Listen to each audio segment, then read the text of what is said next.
రైతులు యూరియా డిఏపీలను మోతాదుకు మించి వాడొద్దని తెలంగాణ రైతు విజ్ఞాన కేంద్రం శాస్త్రవేత్త పల్లవి తెలిపారు.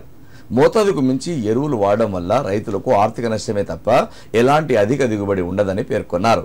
వ్యవసాయ అధికారుల సూచనల మేరకు మాత్రమే ఎరువులను వాడితే రైతులకు దిగుబడి పెరిగి ఖర్చు తగ్గుతుందన్నారు. సిద్దిపేట జిల్లా తోగుట మండలం గుడికందుల గ్రామంలో నానో ఎరువుల పట్ల మండల వ్యవసాయ అధికారి మోహన్ ఆధ్వర్యంలో రైతు విజ్ఞాన కేంద్రం శాస్త్రవేత్త పల్లవి రైతులకు అవగాహన కల్పించారు.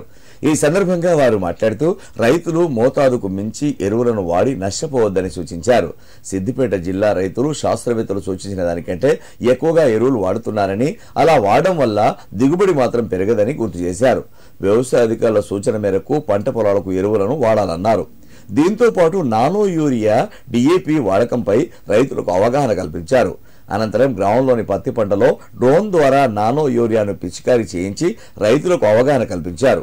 ఈ కార్యక్రమంలో శాస్త్రవేత్తలు సంతోష్ కుమార్, రమాదేవి, కోరమండల్ జోనల్ మేనేజర్ ప్రసాద్, జిల్లా మేనేజర్ సిద్ధారెడ్డి, ఏఈఓలు నవ్య, దేవేందర్, పలువురు రైతులు పాల్గొన్నారు.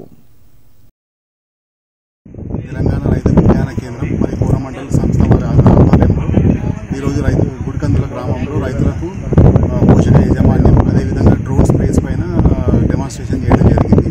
అంటే సాధారణంగా ఇప్పుడు ప్రస్తుత పరిస్థితులలో ఈ యూరియా సమస్య రైతులు ఎదుర్కొంటున్నారు. సో ఈ సమస్యకు పరిష్కారంగా అంటే ఈ పోషక యాజమాన్యం సమగ్రంగా ఉండే విధంగా అంటే సరైన మోతాదులో, సరైన సమయంలో, సరైన పద్ధతిలో పోషకాలను వేయవలసిందిగా రైతులకు చెప్పడం జరిగింది.